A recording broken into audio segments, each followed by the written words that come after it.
la segunda clase que tenemos. Recuerden de la primera clase varias cosas. Primero, que se las voy a tomar en el examen. Segundo, vamos a hablar un poquito más de la zona secundaria aduanera. La zona secundaria aduanera, acuérdense que está definida como que no es la zona primaria aduanera. No existe el mismo control. Pero nosotros tenemos una frontera muy extensa y en el Código Aduanero van a encontrar lo que se llama la zona de vigilancia especial aduanera. Es una zona donde la aduana puede fijar horarios y vías para paso de camiones, vías como rutas para paso de camiones. Así que en la zona de vigilancia especial aduanera, la aduana tiene un control mayor que en otras zonas secundarias. ¿Cómo es el caso? En las fronteras terrestres, vamos a pensar en qué peligro tenemos de contrabando de mercaderías. Tenemos más peligro en las fronteras terrestres que en el mar. No quiere decir que por el mar no aparezca algo de contrabando, pero tenemos más peligro en las fronteras terrestres y fluviales. Entonces, el Código Aduanero y el decreto reglamentario indican que 100 kilómetros hacia adentro de nuestro país, contados desde la frontera, son zona de vigilancia especial aduanera. 100 kilómetros dentro de nuestro país, contado a partir de la frontera. En el caso del mar, en el caso de las aguas, son 30 kilómetros hacia adentro de nuestro país. Evidentemente, porque hay menor riesgo de contrabando. Nos queda desde nuestro territorio hacia afuera. Se llama zona marítima aduanera. La zona marítima aduanera, contada a partir de la línea de la más baja marea. ¿Cuál es la línea de la más baja marea? Cuando hay más playa. O sea, cuando hay más playa, a partir del último granito de arena, cuando hay más playa, se cuentan 15 kilómetros hacia adentro del mar. Eso es la zona marítima aduanera. Por eso pareciera imperceptible, pero si fuéramos, por ejemplo, a Radatili, que está al sur de Comodoro Rivadavia, uno encuentra una playa que es como de 1 kilómetro de extensión. Y si no se da cuenta, al rato, cuando sube la marea, el agua llega hasta el acantilado, entonces uno no podría pasar. Así que hay 1 kilómetro más que se está ganando al decir que la zona marítima aduanera se cuenta a partir desde la marea más alta, o sea, más baja, perdón, desde la más baja marea. Bueno, ahí tenemos más o menos indicado eso. Ahora, lo que vamos a hablar ahora también es quiénes son los participantes en este tema. Tenemos como participante a la aduana como el organismo oficial y tenemos también a los auxiliares del comercio y servicio aduanero, que son los agentes de transporte aduanero que representan a los transportistas y los despachantes de aduana que representan a importadores y exportadores. Además están los depósitos, están los couriers y otros más. Pero básicamente me voy a referir a la aduana, a los despachantes y a los agentes de transporte. La aduana es actualmente la Dirección General de Aduana. Hubo varios nombres, Administración Nacional de Aduanas, y ahora es Dirección General de Aduanas y depende de la Administración Federal de Ingresos Públicos, de la AFIP. Ustedes van a ver que la AFIP está en Plaza Mayo, al lado de la Casa de Gobierno. ¿Por qué? Y bueno, por la recaudación seguramente, lo quieren tener cerca. La Dirección General de Aduana es una de las 3 patas de la AFIP. La AFIP tiene la recaudación de los tributos exteriores por la DGA, que es la aduana, la recaudación de los tributos interiores, que es la DGI, Dirección General Impositiva, y la recaudación de las ANSES, que es los aportes previsionales. Ahí tenemos los 3. Dentro de ellos, la aduana, la Dirección General de Aduanas, está apoyada por subdirecciones generales. Hay varias subdirecciones generales. A los fines de la materia nos interesan 3 subdirecciones generales. Una de ellas es la Subdirección General de Aduanas Metropolitanas, que es la que manda sobre la aduana de Buenos Aires y la aduana de Ezeiza, que son las más grandes del país, en cantidad de operaciones, en movimiento, etc. Y en personal, sobre todo. La Subdirección General de Aduanas del Interior, que es la que manda sobre todas las aduanas del interior, manda a través de las regiones aduaneras. Es una cosa tipo militar, donde la Subdirección General de Aduanas del Interior tiene las regiones aduaneras como nivel inferior, como nivel de dirección, y varias aduanas que dependen de esa región aduanera. Y como tercera subdirección general, nos interesa la subdirección técnico-legal aduanera, que es la que realiza todo lo que sería, yo no quiero decir que es la inteligente del grupo, quiero decir que es la que está toda en la parte normativa, porque tiene la dirección de técnica con los departamentos, técnica de importación, técnica de exportación, técnica de nomenclatura y clasificación arancelaria.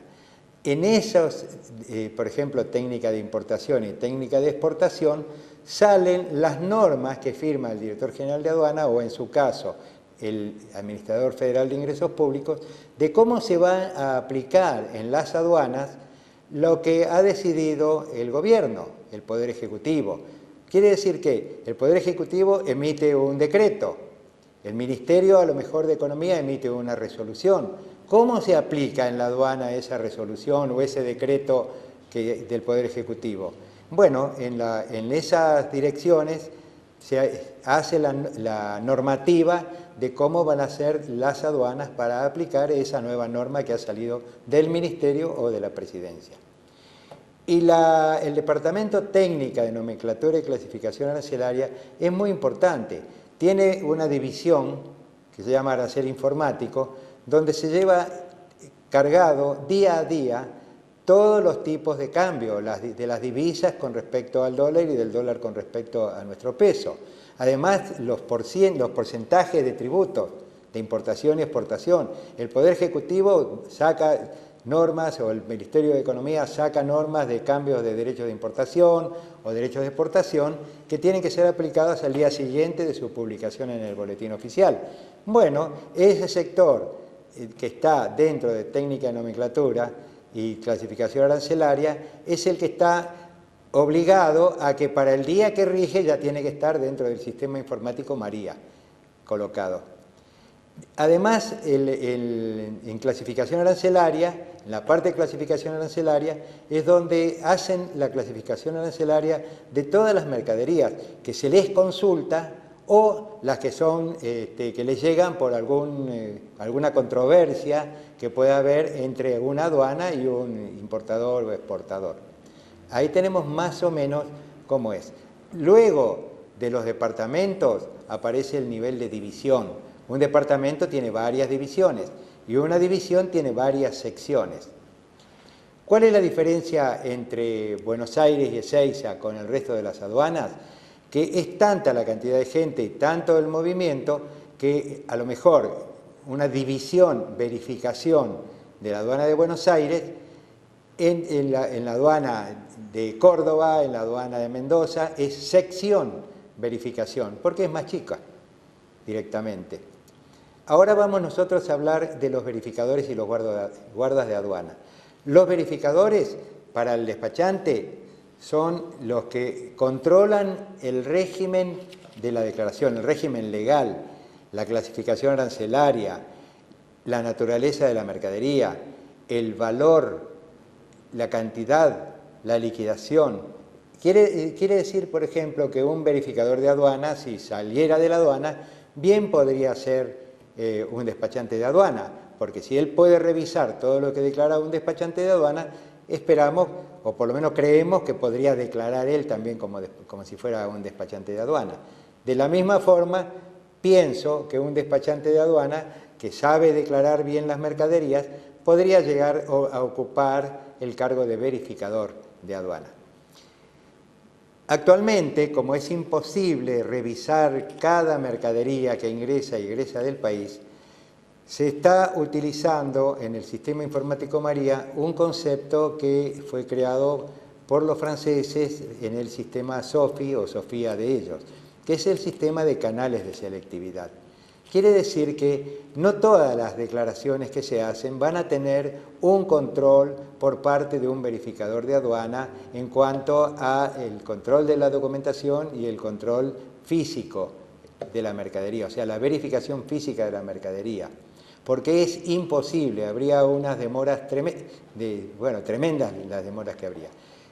En ese caso, la aduana hizo análisis de riesgo para saber qué mercaderías podría mandarlas por canal verde, o sea, donde no hay una verificación de la mercadería, o mandarlas por canal naranja, donde lo único que se ve es el control de los documentos y ya con eso es suficiente, salvo que hubiera alguna duda o alguna sospecha, donde pasaría a canal rojo, porque en ese canal rojo el control es de los documentos más el control físico de la mercadería.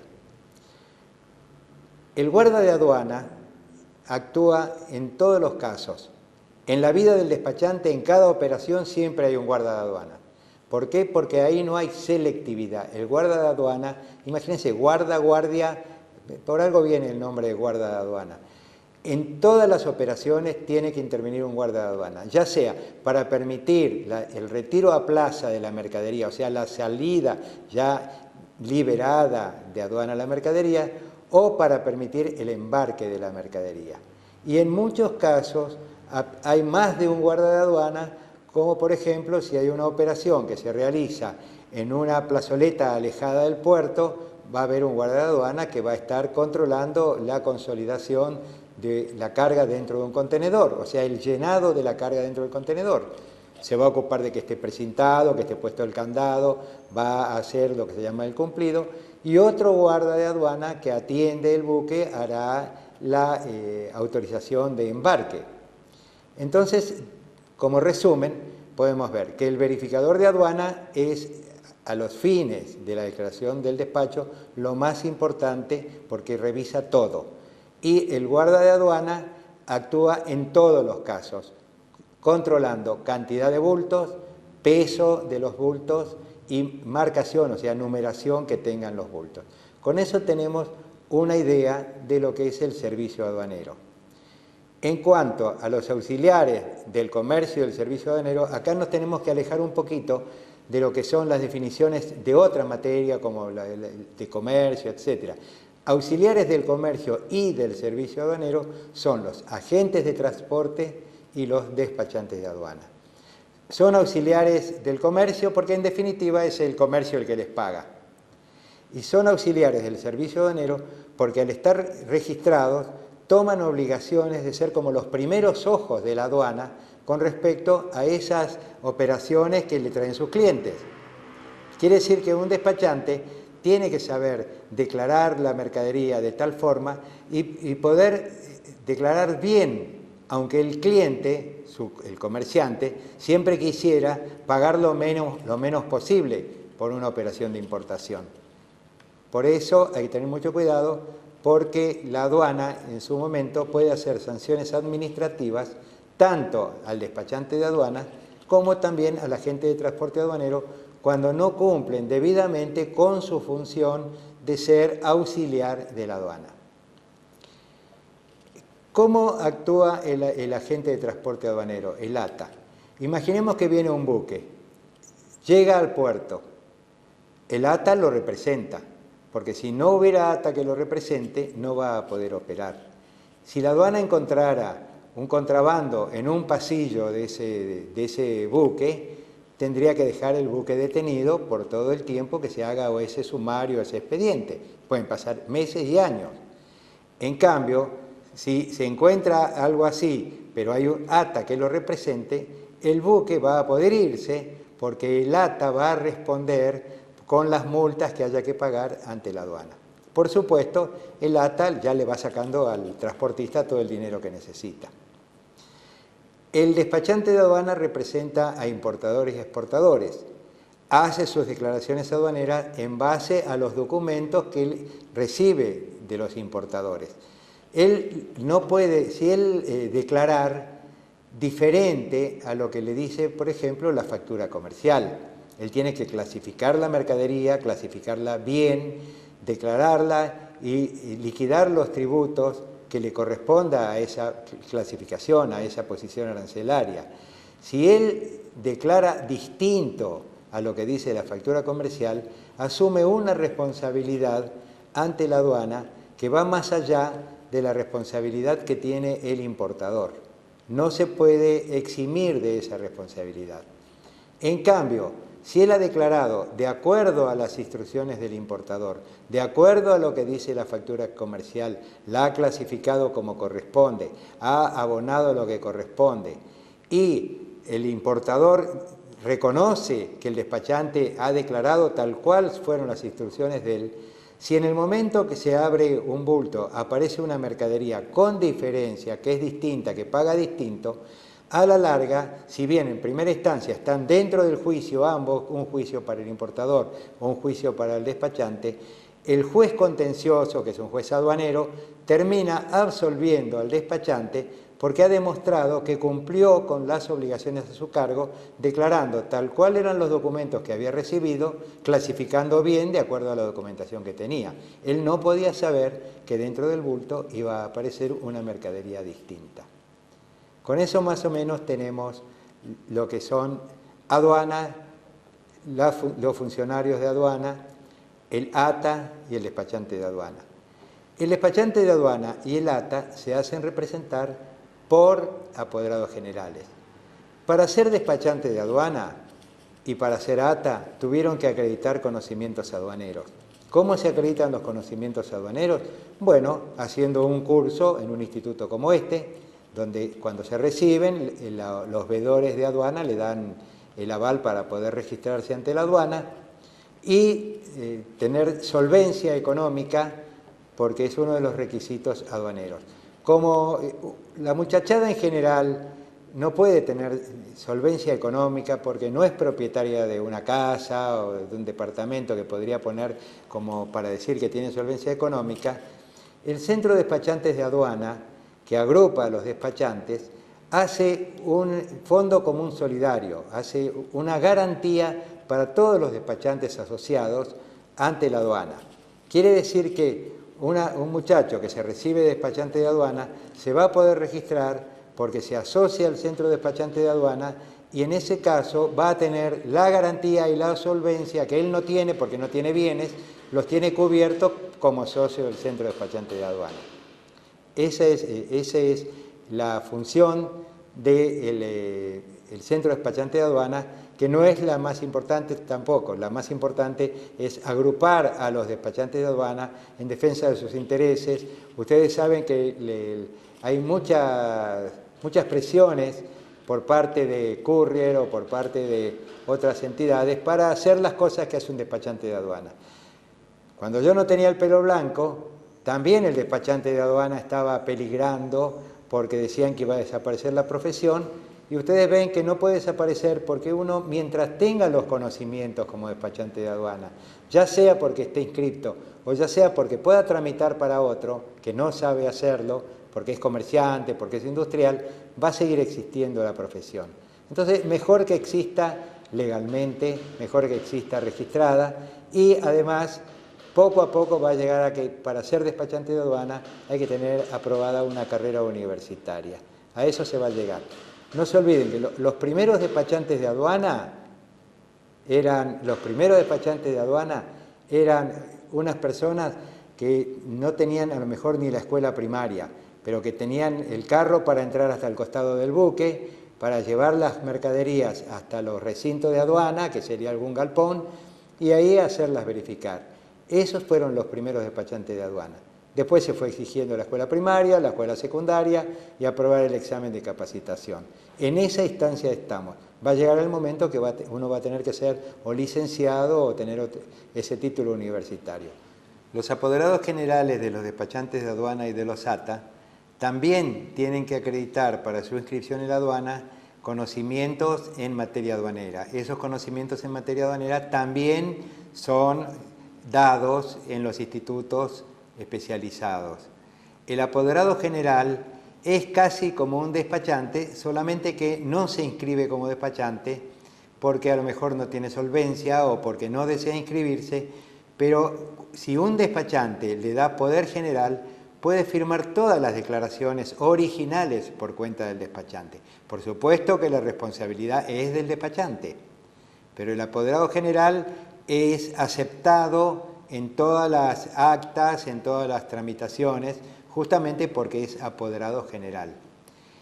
El dependiente de despachante es otra persona, otra figura. Son los que tramitan los papeles que firmaron o el despachante o el apoderado general. Están autorizados a retirar las mercaderías del puerto, están autorizados a presenciar la revisación de una mercadería que entra en mala condición, pero no están autorizados a firmar los documentos originales de ninguna declaración. Entonces tenemos despachantes de aduana, ATA, apoderados generales y dependientes. Con respecto a los ATA, agentes de transporte aduanero, vamos a aclarar lo siguiente.